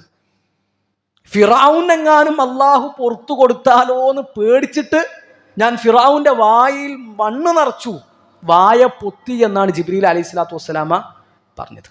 അപ്പൊ അവസാനത്തെ വാക്ക് ലാ ഇലാഹ ഇല്ലല്ലാഹ് എന്ന ആവൽ ഏറ്റവും പ്രധാനപ്പെട്ട ഒരു സംഗതിയാണ്. ഇവിടെ ലാ ഇലാഹ ഇല്ലല്ലാഹ് അവസാനത്തെ വാക്കാകണം എന്ന് പറയുമ്പോൾ നമ്മൾ തൽക്കീൻ ചൊല്ലുമ്പോൾ പ്രത്യേകിച്ച് ശ്രദ്ധിക്കേണ്ട ഒരു കാര്യം, വളരെ സാവകാശം ആർദ്രതയോടുകൂടി തിരക്കൂട്ടി ബേജാറാക്കിയിട്ടല്ല ലാ ഇലാഹ ഇല്ലല്ലാഹ് ചൊല്ലിക്കൊടുക്കേണ്ടത്. കാരണം മരിക്കാൻ കിടക്കുന്ന ഒരു മനുഷ്യൻ്റെ അവസ്ഥ എന്ന് പറഞ്ഞാൽ അത്രക്കും ഭീകരമായൊരു അവസ്ഥയാണ്. അവിടെ പ്രഷർ കൊടുക്കാൻ പാടില്ല. ലാ ഇലാഹ ഇല്ലല്ലാഹ് ചൊല്ലി എന്ന് പറഞ്ഞിട്ട് ആകണ്ട് ഇടങ്ങറാക്കാൻ പാടില്ല അയാളെ. വളരെ സാവകാശം ലാ ഇലാഹ ഇല്ലല്ലാഹ് ചൊല്ലിക്കൊടുക്കുക. അത് അയാൾ ഒരു തവണ ഏറ്റു ചൊല്ലിയാൽ പിന്നെയും ഇങ്ങനെ ആവർത്തിച്ച് ചൊല്ലിപ്പിക്കേണ്ട കാര്യമില്ല. മൻ കാന ആഖിറു കലാമിഹി ലാ ഇലാഹ ഇല്ലല്ലാഹ്, ഒരാളുടെ അവസാനത്തെ വാക്ക് ലാ ഇലാഹ ഇല്ലല്ലാഹ് ആയാൽ അത് മതി. പിന്നെ മൂപ്പര് വേറൊന്നും സംസാരിച്ചിട്ടില്ല. മരിക്കോളം മൂപ്പര് എന്ത് ചെയ്യേണ്ട ആവശ്യമില്ല. ലാ ഇലാഹ ഇല്ലല്ലാഹ് ചൊല്ലി, ലാ ഇലാഹ ഇല്ലല്ലാഹ് ചൊല്ലി, ലാ ഇലാഹ ഇല്ലല്ലാഹ് ചൊല്ലി എന്ന് പറഞ്ഞ് ഇങ്ങനെ ചൊല്ലിപ്പിക്കേണ്ട ആവശ്യമില്ല. അവസാനം അയാൾ ലാ ഇലാഹ ഇല്ലല്ലാഹ് ചൊല്ലി അവിടെ നിർത്തുക. പിന്നെ അതിൻ്റെ ഇടയിൽ വേറെ എന്തെങ്കിലും സംസാരം ഉണ്ടായി, നിങ്ങൾക്കൊരു ഗ്ലാസ് വെള്ളം തരുമെന്ന് പറഞ്ഞു. അപ്പോൾ നമ്മളൊരു ഗ്ലാസ് വെള്ളം കൊടുത്തു. അപ്പോൾ ആ വെള്ളം കുടിച്ചു കഴിഞ്ഞാൽ എന്ത് ചെയ്യുക, ഒരു ലാ ഇലാഹ ഇല്ലല്ലാഹ് ചൊല്ലി കൊടുക്കുക. ആ ലാ ഇലാഹ ഇല്ലല്ലാഹ് ചൊല്ലി അവിടെ നിർത്തിയാൽ മതി. അല്ലെങ്കിൽ അതിൻ്റെ ഇടയിൽ മൂപ്പര് പറഞ്ഞു എനിക്ക് എൻ്റെ മക്കളോടൊന്ന് സംസാരിക്കണം, അല്ലെങ്കിൽ എൻ്റെ ചങ്ങായി ഉണ്ട് ഓനോടൊന്ന് സംസാരിക്കണം. അപ്പോൾ ഓനോട് സംസാരിച്ചു. അത് കഴിഞ്ഞാൽ ഒരു ലാ ഇലാഹ ഇല്ലല്ലാഹ് ചൊല്ലി കൊടുക്കുക. അതല്ലാതെ ഇങ്ങനെ പ്രഷർ കൊടുത്താൽ ആ മരിക്കാൻ കിടക്കുന്ന ആളുടെ അവസ്ഥ എന്താണെന്ന് നമുക്ക് എപ്പോഴേ മനസ്സിലാവുള്ളൂ, നമ്മൾ മരിക്കാൻ കിടക്കുമ്പോഴേ മനസ്സിലാവുള്ളൂ. അംർ ഇബ്നുൽ ആസ് റളിയല്ലാഹു അൻഹുവിനോട് മക്കൾ മരിക്കാൻ കിടക്കുന്ന സമയത്ത് ചോദിക്കുന്നുണ്ട്, എന്താണ് ഇപ്പം നിങ്ങൾക്ക് അനുഭവപ്പെടുന്നത്, വാപ്പ നിങ്ങൾക്ക് എന്താണ് ഇപ്പോൾ ഫീൽ ചെയ്യുന്നത്? അപ്പം അംർ ഇബ്നുൽ ആസ് റളിയല്ലാഹു അൻഹു പറയാണ്, ഈ പ്രപഞ്ചത്തിലെ മുഴുവൻ പർവ്വതങ്ങളും എൻ്റെ നെഞ്ചത്ത് കയറ്റി വെച്ചിട്ട് ഒരു സൂചിയുടെ തുളയിലൂടെ ശ്വാസമെടുക്കുന്നത് പോലെയാണ് ഇപ്പോൾ എനിക്ക് അനുഭവപ്പെടുന്നത്. അത് മരണത്തെ അംർ ഇബ്നുൽ ആസ് റളിയല്ലാഹു അൻഹു അദ്ദേഹത്തിൻ്റെ വാക്കുകളിൽ വർണ്ണിച്ചതാണ്. അപ്പൊ അത്രക്കും ഭീകരമായ ഒരു അവസ്ഥയിലൂടെയാണ് മരിക്കാൻ കിടക്കുന്ന ഒരു മനുഷ്യൻ കടന്നു പോവുക. അപ്പൊ അവിടെ നമ്മൾ അനാവശ്യമായിട്ട് ദേഷ്യം പിടിക്കലും തിരക്കൂട്ടലും ബേജാറാക്കലൊക്കെ ആയാൽ ചിലപ്പോൾ നെഗറ്റീവായിട്ടുള്ള ഒരു റിസൾട്ടാവും ഉണ്ടാവുക. ചിലപ്പോൾ അയാൾ ലാ ഇലാഹ ഇല്ലല്ലാഹ് ചൊല്ലാനൊന്നും കൂട്ടാക്കൂല. അങ്ങനത്തെ ഒരു പ്രഷറും ആ ഒരു ബേജാറിലൊക്കെ ആയിരിക്കും ആ മനുഷ്യന് ഉണ്ടാവുക. അപ്പോൾ വളരെ സാവകാശമാണ് നമ്മൾ തൽക്കീൻ ചൊല്ലിക്കൊടുക്കേണ്ടത്.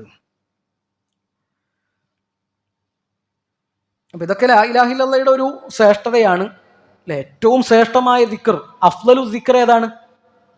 ലാ ഇലാഹ ഇല്ലല്ലാഹയാണ്. അഫ്ളലു ദിക്ർ, ഏറ്റവും ശ്രേഷ്ഠമായ ദിക്ർ ലാ ഇലാഹ ഇല്ലല്ലാഹയാണ്. ഒരിക്കൽ മൂസാ നബി അലൈഹി സ്വലാത്തു വസ്സലാം അള്ളാഹുവിനോട് ചോദിക്കുന്നുണ്ട്, യാ റബ്ബ് അല്ലിംനി ശൈഅൻ അദ്കുറുക ബിഹി, അള്ളാഹു നീ എനിക്ക് എന്തെങ്കിലുമൊക്കെ പഠിപ്പിച്ചു തരണം, ആ ദിക്ർ കൊണ്ട് എനിക്ക് നിന്നെ ഓർക്കാനാണ്. അപ്പൊ അള്ളാഹു പറഞ്ഞു, ഖുൽ ലാ ഇലാഹ ഇല്ലല്ലാഹ്, മൂസ നീ ലാ ഇലാഹ ഇല്ലല്ലാഹ് പറഞ്ഞു. അപ്പൊ മൂസാ നബി അലൈഹി സ്വലാത്തു വസ്സലാം പറഞ്ഞു, അള്ളാഹു നിന്റെ എല്ലാ അടിമകളും ഇതന്നെയല്ലേ പറയുന്നത്, എല്ലാവരും ലാ ഇലാഹ ഇല്ലല്ലാഹ് തന്നെയല്ല പറയുന്നത്, എനിക്ക് വേറെ എന്തെങ്കിലും പഠിപ്പിച്ചു തരും. ഒരു വെറൈറ്റിയാണ് മൂസാ നബി അലൈഹി സ്വലാത്തു വസ്സലാം അള്ളാഹുവിനോട് ചോദിച്ചത്. അപ്പൊ അള്ളാഹു പറഞ്ഞു കൊടുക്കുകയാണ്, മൂസ 7 ആകാശങ്ങളിലെയും 7 ഭൂമിയിലൂടെയും മുഴുവൻ സൃഷ്ടികളെയും ഒരു തുലാസിന്റെ ഒരു തട്ടിൽ വെച്ചു, മറ്റേ തട്ടിൽ ലാ ഇലാഹ ഇല്ലല്ലാഹ് വെച്ചാൽ ലാ ഇലാഹ ഇല്ലല്ലാഹ് വെച്ച തട്ടിന് കനം തൂങ്ങും മൂസാനാൻ. അത് ലാ ഇലാഹ ഇല്ലല്ലാഹയുടെ മഹത്വമാണ്. മിഫ്താഹുൽ ജന്ന, സ്വർഗത്തിന്റെ താക്കോലാണ് ലാ ഇലാഹ ഇല്ലല്ലാഹ്. ആ ലാ ഇലാഹ ഇല്ലല്ലാഹ് ഇല്ലാതെ വേറെ എന്തുണ്ടായിട്ടും ഒരു കാര്യമില്ല. വേറെ എന്തുണ്ടായിട്ടും നമ്മൾ എത്ര തലകുത്തി മറിഞ്ഞിട്ടും ഒരു പ്രയോജനമില്ല. ലാ ഇലാഹ ഇല്ലല്ലാഹ് എന്നതാണ് അടിസ്ഥാനം. അപ്പോൾ ഇവിടെ ഷെയ്ഖ് ഇബ്നു ബാസ് റഹിമഹുല്ലാഹു തആല പറയാണ്, യുശ്റഉ തൽഖീനുൽ മുഹ്തളർ, മരണാസന്നനായ ഒരാൾക്ക് എന്ത് ചെയ്യണം? ലാ ഇലാഹ ഇല്ലല്ലാഹ് ചൊല്ലിക്കൊടുക്കണം. ലിഖൗലി നബി സല്ലല്ലാഹു അലൈഹി വസല്ലം, കാരണം നബി സല്ലല്ലാഹു അലൈഹി വസല്ലം പറഞ്ഞു, ലഖിനു മൗതാക്കും ലാ ഇലാഹ ഇല്ലല്ലാഹ്, മരണം അടുത്ത ആളുകൾക്ക് നിങ്ങൾ ലാ ഇലാഹ ഇല്ലല്ലാഹ് എന്ന് തൽഖീൻ ചൊല്ലിക്കൊടുക്കണം. ഇവിടെ മരണം അടുത്ത ആളെന്ന് പറഞ്ഞാൽ മരണത്തിന്റെ അടയാളങ്ങൾ എത്തിയവർ, അതാണ് ഒന്നാമത്തെ കാര്യം. അപ്പോൾ മരിക്കാൻ കിടക്കുന്ന ഒരാളെടുത്ത് നമ്മൾ ഉണ്ട് എങ്കിൽ നമ്മൾ ചെയ്യേണ്ട ഒരു പണിയാണ് അയാൾക്ക് തൽക്കീൻ ചൊല്ലിക്കൊടുക്കുക എന്നുള്ളത്. തൽക്കീൻ ചൊല്ലിക്കൊടുക്കുമ്പോൾ വളരെ സാവകാശം, അനുകമ്പയോടു കൂടി, സ്നേഹത്തോടു കൂടി, കാരുണ്യത്തോടു കൂടി വേണം ചൊല്ലിക്കൊടുക്കാൻ. സാനിയൻ, രണ്ടാമത്തെ ഒരു കാര്യം, ഇദാ തുയുക്കിന മൗതുഹു, ഒരാളുടെ മരണം ഉറപ്പിച്ചു കഴിഞ്ഞാൽ, യക്കീൻ, നേരത്തെ പറഞ്ഞ യക്കീൻ ഉണ്ടല്ലോ, ആ മരണം ഉറപ്പിച്ചു കഴിഞ്ഞാൽ ഉഗ്മിദത് ഐനാ. എന്താ ഐനു എന്ന് പറഞ്ഞാൽ? കണ്ണ് അല്ലേ? ഐനു എന്നുള്ള അറബി പദത്തിന് വേറെയും അർത്ഥങ്ങളുണ്ട്. കണ്ണ്, പിന്നെ മസലുൽ ജന്നത്തിൽ ലത്തി വഇദൽ മുത്തഖൂൻ, അവിടെ അൻഹാറാണ്, നെഹ്റാണ് പറഞ്ഞല്ലേ. അയുൻ, അയുൻ, ഒയൂൻ, അരുവി എന്ന അർത്ഥം എന്തിനുണ്ട്? ഐനുൻ എന്ന അറബി പദത്തിന് അരുവി എന്ന അർത്ഥമുണ്ട്. അതുപോലെ തന്നെ ചാരൻ എന്ന് അർത്ഥമുണ്ട്. ഈ കണ്ണുകൊണ്ടാണല്ലോ ചാരപ്പണി നടത്തുക. ഐനുൻ, ചാരന്മാർക്ക് എന്ത് പറയലുണ്ട് അറബിയിൽ? ഐനുൻ എന്ന് പറയാറുണ്ട്. അപ്പോൾ വഉഗ്മിളത ഐനാ, അവൻ്റെ 2 കണ്ണുകളും പൂട്ടിക്കൊടുക്കണം. മരിച്ചു എന്ന് ഉറപ്പായാൽ അവരുടെ കണ്ണുകൾ പൂട്ടിക്കൊടുക്കണം. നബി സല്ലല്ലാഹു അലൈഹി വസല്ലമ അബൂ സലമ റളിയല്ലാഹു അൻഹു മരിച്ചു കിടക്കുന്നിടത്തേക്ക് കയറി വരാൻ. അപ്പോൾ കൂടെ ഉള്ളവർക്ക് മനസ്സിലായിട്ടില്ല അബൂ സലമ മരിച്ചിട്ടുണ്ട് എന്ന്. അപ്പോൾ മരിച്ചിട്ടുള്ളൂ. നബി കയറി വരികയാണ്. അപ്പോൾ അബൂ സലമ റളിയല്ലാഹു അൻഹുവിൻ്റെ കണ്ണുകളൊക്കെ ഇങ്ങനെ തുറന്നു കിടക്കുകയാണ്. അപ്പോൾ നബി സല്ലല്ലാഹു അലൈഹി വസല്ലം ആ കണ്ണുകൾ അടച്ചു. കണ്ണുകൾ അടച്ചിട്ട് അള്ളാഹുവിൻ്റെ റസൂൽ സല്ലല്ലാഹു അലൈഹി വസല്ലം പറഞ്ഞു, ഇന്ന റൂഹ ഇദാ ഖുബിദ തബിഅഹുൽ ബസർ, ഒരാളുടെ റൂഹിനെ പിടിച്ചിട്ട് മലക്കുൽ മൗത്തും കൂട്ടരും ആകാശത്തേക്ക് ഉയർന്നു പൊങ്ങുമ്പോൾ അയാളുടെ കണ്ണെന്ത് ചെയ്യും? ആ റൂഹിനെ പിന്തുടരും. അതാണ് ആ കണ്ണിങ്ങനെ തുറന്നു നിൽക്കുന്നത്. അപ്പോൾ ആ കണ്ണെന്ത് ചെയ്യണം? അടച്ചു കൊടുക്കണം. അള്ളാഹുവിൻ്റെ റസൂൽ സല്ലല്ലാഹു അലൈഹി വസല്ലം ആ കണ്ണ് അടച്ചു കൊടുത്തപ്പോഴാണ് കൂടെയുള്ളവർക്ക് മനസ്സിലാകുന്നത് അബൂ സലമ റളിയല്ലാഹു അൻഹു മരിച്ചിട്ടുണ്ട് എന്ന്. അപ്പോൾ ആ കണ്ണുകൾ അടച്ചു കൊടുക്കുക എന്നുള്ളത് മയ്യത്തിനോട് കാണിക്കേണ്ട മര്യാദയാണ്. വശുദ്ധ ലിഹ്യ, അതുപോലെ തന്നെ മയ്യത്തിൻ്റെ താടിയലുകൾ എന്ത് ചെയ്യണം? കൂട്ടിക്കെട്ടണം. മയ്യത്തിൻ്റെ താടിയലുകൾ ചിലപ്പോൾ മരിക്കുന്ന സമയത്ത് വായ തുറന്നിട്ട് കിടക്കുന്നുണ്ടാവുക. അപ്പോൾ ആ താടിയലുകൾ കൂട്ടിക്കെട്ടണം. ഈ കണ്ണുകൾ അടക്കുന്നത് നബി സല്ലല്ലാഹു അലൈഹി വസല്ലമയിൽ പ്രത്യേകം വന്നിട്ടുണ്ട്. എന്നാൽ ഈ താടി കൂട്ടിക്കെട്ടുക എന്നുള്ളത് പ്രത്യേകിച്ച് ഒരു തെളിവ് എന്ത് ചെയ്തിട്ടില്ല, ആ വിഷയത്തിൽ വന്നിട്ടില്ല. എന്നാൽ പൊതുവായ തെളിവുകളുടെ അടിസ്ഥാനത്തിൽ മയ്യത്തിനെ ആദരിക്കണമല്ലോ, മയ്യത്തിനെ ആദരിക്കുന്നതിൻ്റെ ഭാഗമായി വന്ന പൊതുവായ തെളിവുകളുടെ അടിസ്ഥാനത്തിൽ എന്ത് ചെയ്യണം? ആ മയ്യത്തിൻ്റെ താടിയലുകൾ കൂട്ടിക്കെട്ടുക എന്നുള്ളതാണ്. കാരണം ഒരു മയ്യത്തിൻ്റെ കണ്ണിങ്ങനെ തുറന്നു കിടക്കുകയാണ്, അല്ലെങ്കിൽ വായ ഇങ്ങനെ തുറന്നു നിൽക്കുകയാണെങ്കിൽ അതെന്താണ്? ഒന്ന് കാണുന്ന ആൾക്കൊരു പേടിയാണ്. പിന്നെ ആ മയ്യത്തിൻ്റെ ഒരു വികൃതമായൊരു രൂപമാണ് അവിടെ കാണുക. ഇവിടെ നമ്മൾ പ്രത്യേകം ശ്രദ്ധിക്കേണ്ട ഒരു കാര്യം, മരിച്ചു കഴിഞ്ഞാലും ഒരു മനുഷ്യൻ്റെ അഭിമാനവും അയാളുടെ ഒരു വികൃതമായ രൂപം വേറൊരാൾ കാണരുത് എന്നൊരു നിർബന്ധവും എവിടെ ഉണ്ട്?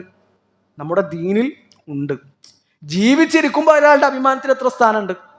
മരിച്ചു കഴിഞ്ഞാൽ ഇത്ര വിലയുണ്ട് എങ്കിൽ ജീവിച്ചിരിക്കുന്ന സമയത്ത് ആ മനുഷ്യൻ്റെ അഭിമാനത്തിന് എത്ര വിലയുണ്ട് എന്ന് നമ്മൾ ആലോചിക്കുക. കഅബയുടെ പവിത്രതയെക്കാളും വലിയ പവിത്രതയാണ് ഒരു മുസ്ലിമിൻ്റെ അഭിമാനത്തിനുള്ളത്. അപ്പോൾ അതാണ് രണ്ടാമത്തെ ഒരു സംഗതി. മരണം ഉറപ്പായി കഴിഞ്ഞാൽ, മരിച്ചോ ഇല്ലെന്ന് സംശയം ഉണ്ടാകുമ്പോഴല്ല, മരണം ഉറപ്പായി കഴിഞ്ഞാൽ എന്ത് ചെയ്യണം? അയാളുടെ കണ്ണുകൾ അടച്ചു കൊടുക്കുക. അതുപോലെ തന്നെ അയാളുടെ വായ കെട്ടുക, താടിയല്ലുകൾ കൂട്ടിക്കെട്ടുക.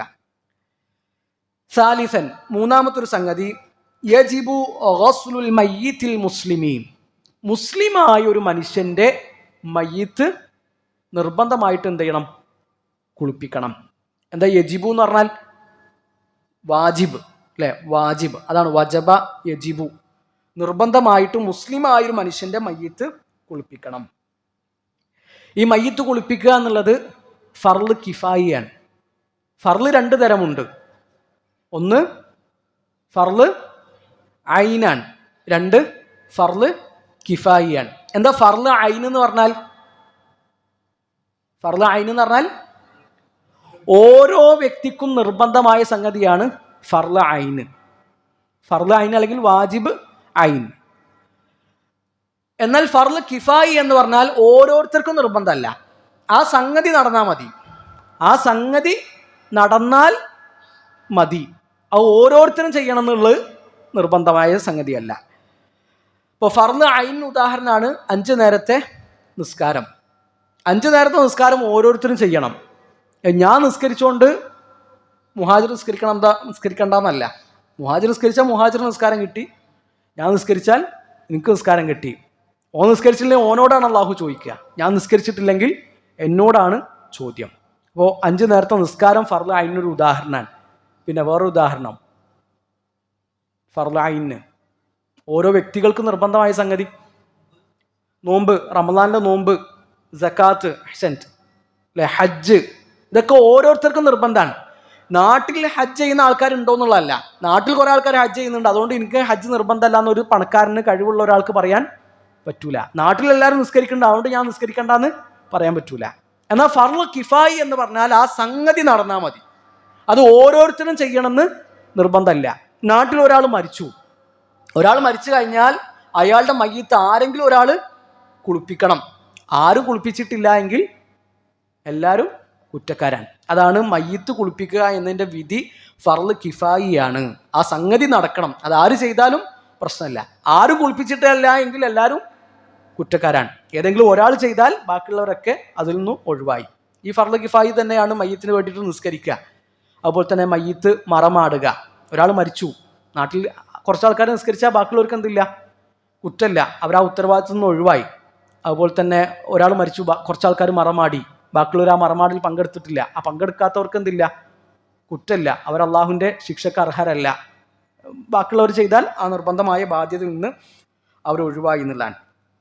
എന്നിട്ട് ഷെയ്ഖ് ഇബ്നു ബാസ് റഹിമഹുല്ലാഹു തആല പറയാണ്, ഇല്ലാ അൻ യകൂന ശഈദൻ മാത ഫിൽ മഅറക, ഇല്ലാ അൻ യകൂന ഷഹീദൻ മാത ഫിൽ മഅറക, യുദ്ധത്തിൽ മരിച്ച ഷഹീദിനെ ഒഴികെ.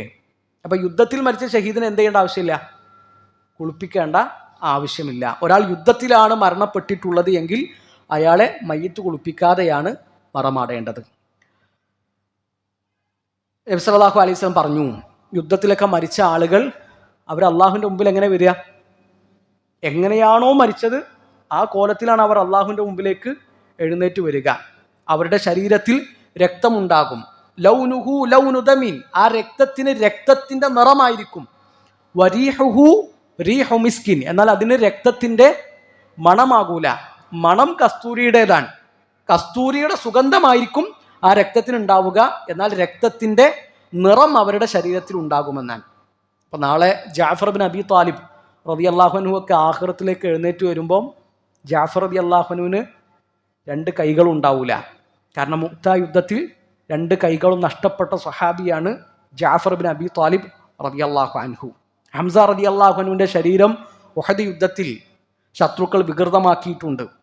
ആ വികൃതമാക്കിയ അവസ്ഥയിലാണ് ഹംസ റളിയല്ലാഹു അൻഹു എന്ത് ചെയ്യുക, നാളെ ആഖിറത്തിലേക്ക് എഴുന്നേറ്റ് വരിക.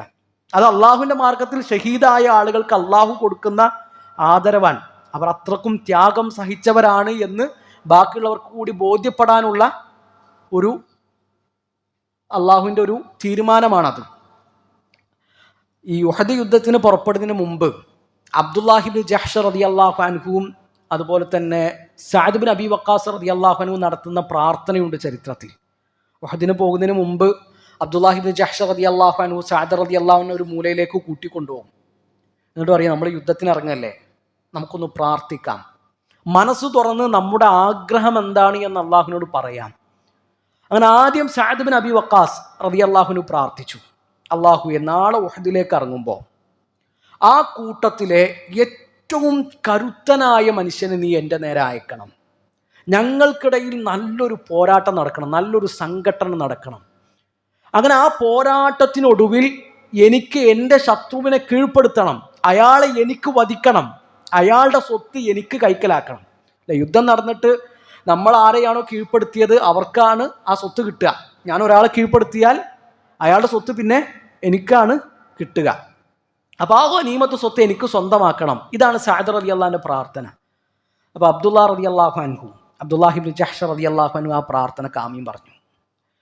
ഇനി അബ്ദുല്ലാഹി ഇബ്നു ജഹ്ഷ് റളിയല്ലാഹു അൻഹുവിൻ്റെ അവസരമാണ്. അബ്ദുല്ലാഹി ഇബ്നു ജഹ്ഷ് റളിയല്ലാഹുവിൻ്റെ പ്രാർത്ഥന എന്താണെന്നറിയോ? അള്ളാഹുവേ, ഉഹദിൽ ഏറ്റവും കരുത്തനായ ഒരു ശത്രുവിനെ നീ എൻ്റെ നേരെ അയക്കണം, ആ കൂട്ടത്തിലെ ഏറ്റവും കരുത്തനായൊരു പോരാളിയെ എൻ്റെ നേരെ അയക്കണം, ഞങ്ങൾക്കിടയിൽ നല്ലൊരു പോരാട്ടം നടക്കണം.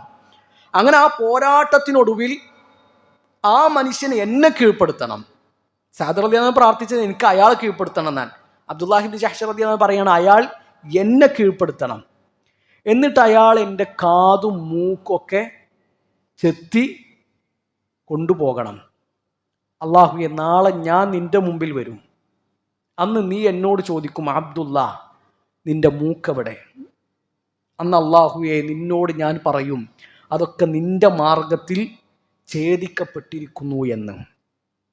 ആ പ്രാർത്ഥനക്ക് സഅദ് റളിയല്ലാഹു അൻഹു ആമീൻ പറയുന്നുണ്ട്. സഅദ് റളിയല്ലാഹു അൻഹു പറയുന്നുണ്ട്, ഞാൻ പ്രാർത്ഥിച്ച പ്രാർത്ഥനയെക്കാളും എത്രയോ നല്ല പ്രാർത്ഥനയാണ് അബ്ദുല്ലാഹി ഇബ്നു ജഹ്ഷ് റളിയല്ലാഹു അൻഹു നടത്തിയതെന്നാണ്. ഉഹദ് കഴിഞ്ഞ് മുസ്ലിങ്ങൾ തിരിച്ചു പോരുമ്പോൾ ഉഹദിൻ്റെ മരങ്ങളിൽ അബ്ദുല്ലാഹി ഇബ്നു ജഹ്ഷ് റളിയല്ലാഹു അൻഹുവിൻ്റെ കാതും മൂക്കൊക്കെ കെട്ടിത്തൂക്കിയിരുന്നു എന്നാണ്. ഇവിടെ നമ്മൾ ആലോചിക്കേണ്ടത് സ്വഹാബിമാർക്ക് അത്ര ഉറപ്പായിരുന്നു. ഇതൊന്നും വെറുതെ ഒരു ഡയലോഗ് അടിക്കാൻ വേണ്ടിയിട്ട് അവർ പ്രാർത്ഥിച്ചതല്ല. അവർക്കറിയാം മരണത്തിന് ശേഷം ഒരു ജീവിതമുണ്ട്, സ്വർഗമുണ്ട്, നരകമുണ്ട്, ഈ ദുനിയാവ് പറ്റിക്കും, വഞ്ചിക്കും. അത്രക്കും ഉറപ്പുള്ളവരായിരുന്നു സഹാബിമാർ. ആ ഉറപ്പുകൊണ്ടാണ് അവരുടെ ഉള്ളിൻ്റെ ഉള്ളിൽ നിന്ന്, ഹൃദയത്തിൻ്റെ അടിത്തട്ടിൽ നിന്ന് വന്ന പ്രാർത്ഥനയാണത്. നമുക്കിപ്പോഴും ആ ഒരു ഉറപ്പ് കിട്ടിയിട്ടില്ല. കിട്ടിയിരിക്കണമെന്ന് നമ്മൾ ശരിക്ക് ആലോചിക്കുക. കിട്ടിയാൽ നമ്മൾ ഇങ്ങനെയൊക്കെയാണോ ജീവിക്കുക എന്ന് നമ്മൾ ചിന്തിക്കുക. ഇവിടെ അബ്ദുല്ലാഹി ഇബ്നു ജഹ്ഷ് റളിയല്ലാഹു അൻഹുവിൻ്റെ ഈ സംഭവത്തിൽ നമുക്ക് കിട്ടുന്ന പാഠതാണ്. നാളെ അള്ളാഹു ചോദിക്കുന്ന പറഞ്ഞത്, അബ്ദുള്ള, നിന്റെ മൂക്കെവിടെ? അപ്പം അതിനെന്താ നമുക്ക് മനസ്സിലായത്? ഒരു ഷഹീദായ മനുഷ്യൻ എങ്ങനെയാണോ മരിച്ചത് അങ്ങനെയാണ് ആ മനുഷ്യൻ എഴുന്നേറ്റ് വരിക എന്നാണ്. അപ്പോൾ ഷഹീദുകളായ ആളുകൾ എന്ത് ചെയ്യൂല? മയ്യിത്ത് കുളിപ്പിക്കുകയില്ല. ഇല്ല അൻ യകൂന ഷഹീദൻ മാത ഫിൽ മഅരിക. യുദ്ധത്തിൽ മരിച്ച ഷഹീദുകൾ എന്ത് ചെയ്യൂല? ഫഇന്നഹു ലാ യുഗസ്സലു, കുളിപ്പിക്കുകയില്ല. വലാ യുസല്ല അലൈഹി, അവർക്ക് വേണ്ടി മയ്യിത്ത് നിസ്കരിക്കുകയില്ല. ബൽ യുദ്ഫനു ഫീ സിയാബിഹി, അവർ ഏത് വസ്ത്രത്തിലാണോ ഉള്ളത് ആ വസ്ത്രത്തിൽ തന്നെ എന്ത് ചെയ്യും? അവരെ മറമാടും. ലിഅന്ന നബിയ സല്ലല്ലാഹു അലൈഹി വസല്ലം ലം യുഗസ്സിൽ ഖത്ല ഉഹദിൻ, കാരണം ഉഹദിൽ മരിച്ച സ്വഹാബിമാർ എന്ത് ചെയ്തിട്ടില്ല? അള്ളാഹുവിൻ്റെ റസൂൽ സല്ലല്ലാഹു അലൈഹി വസല്ലമ കുളിപ്പിച്ചിട്ടില്ല. വലം യുസല്ലി അലൈഹിം, അവർക്ക് വേണ്ടി ജനാസ നിസ്കരിക്കുകയും ചെയ്തിട്ടില്ല. ഉഹദിൽ 70 ശുഹദാക്കളുണ്ട്. 70 സ്വഹാബിമാർ ഷഹീദായ യുദ്ധമാണ് ഉഹദ്. 6 മുഹാജിറുകളും 64 അൻസാറുകളും ഉഹദ് യുദ്ധത്തിൽ ഷഹീദായത്. 70 സ്വഹാബിമാർ ഉഹദ് യുദ്ധത്തിൽ ഷഹീദുകളായിട്ടുണ്ട്. ആ ഷഹീദുകൾ അള്ളാഹുവിൻ്റെ റസൂൽ സല്ലല്ലാഹു അലൈഹി വസല്ലമ കുളിപ്പിച്ചിട്ടില്ല, അവർക്ക് വേണ്ടി മയ്യിത്ത് നിസ്കാരം നിർവഹിച്ചിട്ടും ഇല്ല. അപ്പോൾ ഇവിടെ നമ്മൾ പ്രത്യേകം ശ്രദ്ധിക്കേണ്ട ഒരു കാര്യം, ഇത് യുദ്ധത്തിൽ മരിച്ച ഷഹീദുകൾക്ക് മാത്രം ബാധകമായ വിധിയാണ്. ഇപ്പൊ യുദ്ധത്തിലല്ലാത്ത ഷഹീദുകൾ ഉണ്ടാവോ?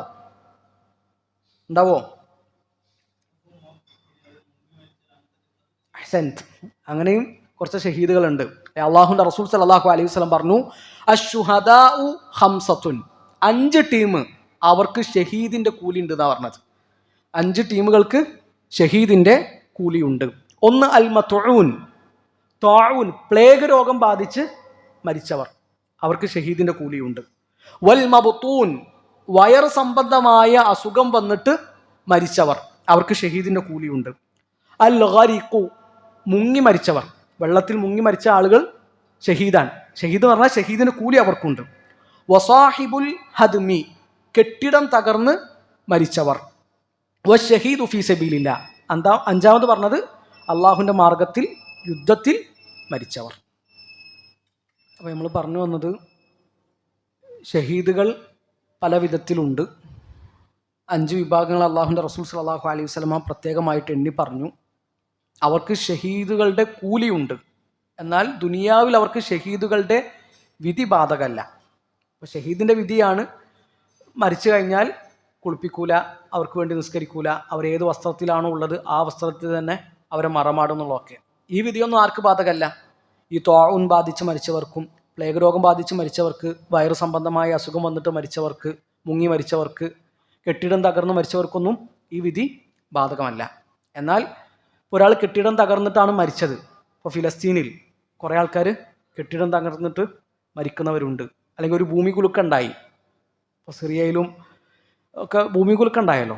അപ്പോൾ ആ സമയത്ത് കെട്ടിടം തകർന്നിട്ടാണ് ഒരാൾ മരിച്ചത് എങ്കിൽ അയാൾക്ക് ഷഹീദിൻ്റെ കൂലിയുണ്ട്. എന്നാൽ അയാളെ കുളിപ്പിക്കണം, അയാൾക്ക് വേണ്ടി നിസ്കരിക്കണം, അതൊക്കെ കഫൻ ചെയ്യണം. അതിലൊന്നും എന്തല്ല, ഷഹീദിൻ്റെ വിധികൾ അയാൾക്ക് ബാധകമല്ല എന്നാണ് വിഷയം. ഇവിടെ ഷഹീദ് എന്ന് പറഞ്ഞാൽ യുദ്ധത്തിൽ മരിക്കണം. ഒരാൾക്ക് യുദ്ധത്തിൽ പരിക്ക് പറ്റി, ആ പരിക്ക് കാരണമാണ് അയാൾ മരിച്ചത്. എന്നാൽ യുദ്ധത്തിൽ മരിച്ചിട്ടില്ല. മൂപ്പര് നാട്ടിലെത്തി വീട്ടിലെത്തി ഒക്കെയാണ് മരിച്ചത്. എങ്കിലും ഏത് വിധി ബാധകമല്ല? യുദ്ധത്തിൽ മരിച്ച വിധി ബാധകമല്ല. ഇപ്പോൾ സഅദ് ഇബ്നു മുആദ് റളിയല്ലാഹു അൻഹു, അദ്ദേഹത്തിന് ഖന്തക്കിൽ വെച്ച് പരിക്ക് പറ്റിയിട്ടുണ്ട്. ആ പരിക്കാണ് അദ്ദേഹത്തിൻ്റെ മരണത്തിൻ്റെ കാരണം. എന്നാൽ ആ യുദ്ധത്തിൽ വെച്ചിട്ട് എന്ത് ചെയ്തിട്ടില്ല? മരിച്ചിട്ടില്ല. അപ്പോൾ അവർക്ക് ഏത് വിധി ബാധകമല്ല? ഈ പറഞ്ഞ ഷഹീദിനെ കുളിപ്പിക്കണ്ട, നിസ്കരിക്കണ്ട എന്നുള്ള വിധി ബാധകമല്ല. ഉമർ റളിയല്ലാഹു അൻഹു ഷഹീദായിട്ടാണ് മരിക്കുന്നത്. എന്നാൽ യുദ്ധത്തിലാണോ ഷഹീദാകുന്നത്? അല്ല.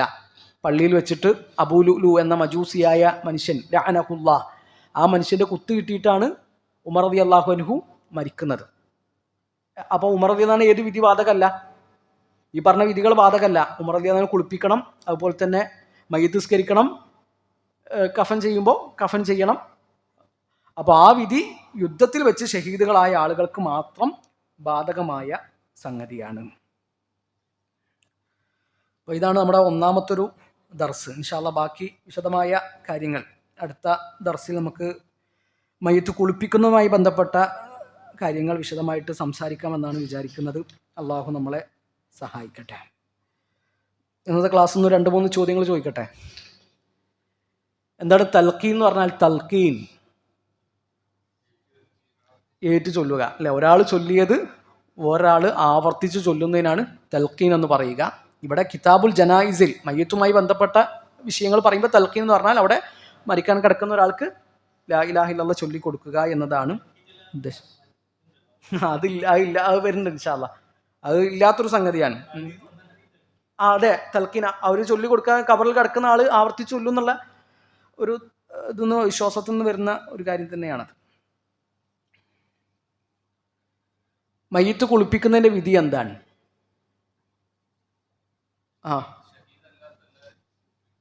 ഓക്കെ. ഈ നിർബന്ധമാണോ, സുന്നത്താണോ, അനുവദനീയാണോ? ഫർള് കിഫായയാണ്, അല്ലെ? ഫർള് കിഫായയാണ്. ഒരാൾ മരിച്ചിട്ട് ആ നാട്ടിൽ ആരും കുളിപ്പിച്ചിട്ടില്ല എങ്കിൽ എല്ലാവരും കുറ്റക്കാരാണ്, അല്ലെ? ഒരു കർമ്മം ചെയ്യുന്നതിനനുസരിച്ച് ഫർളിനെ നമുക്ക് എന്താക്കാൻ പറ്റും? ചെയ്യുന്ന ആളുകളെ പരിഗണിച്ചുകൊണ്ട് ഫർളിനെ 2ആക്കി തിരിക്കാൻ പറ്റും. ഒന്ന് ഫർള് ഐനാണ്, 2 ഫർള് കിഫായിയാണ്. ചെയ്യുന്ന ആളുകളെ പരിഗണിച്ചിട്ട്, ചെയ്യുന്ന സമയത്തെ പരിഗണിച്ചിട്ട് വേറെയുണ്ട്. ഫർളിനെ പല ഭാഗങ്ങളാക്കാൻ പറ്റും. 5 വിഭാഗം ഷഹീദുകൾ ആരൊക്കെയാണ്?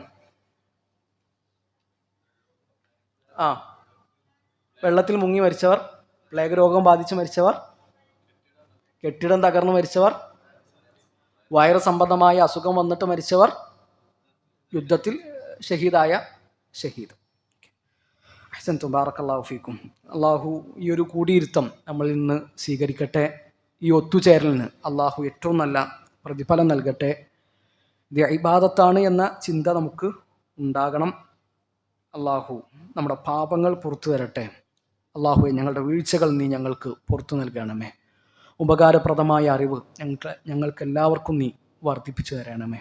അഖൂലു ഖൗലി ഹാദാ അസ്തഗ്ഫിറുല്ലാഹ ലി വലക്കും വലിജമീഇൽ മുസ്ലിമീൻ. സുബ്ഹാനകല്ലാഹുമ്മ വബിഹംദിക അഷ്ഹദു അൻ ലാ ഇലാഹ ഇല്ലാ അൻത അസ്തഗ്ഫിറുക വഅതൂബു ഇലൈക്. അസ്സലാമു അലൈക്കും വറഹ്മത്തുള്ളാഹി വബറകാതുഹു.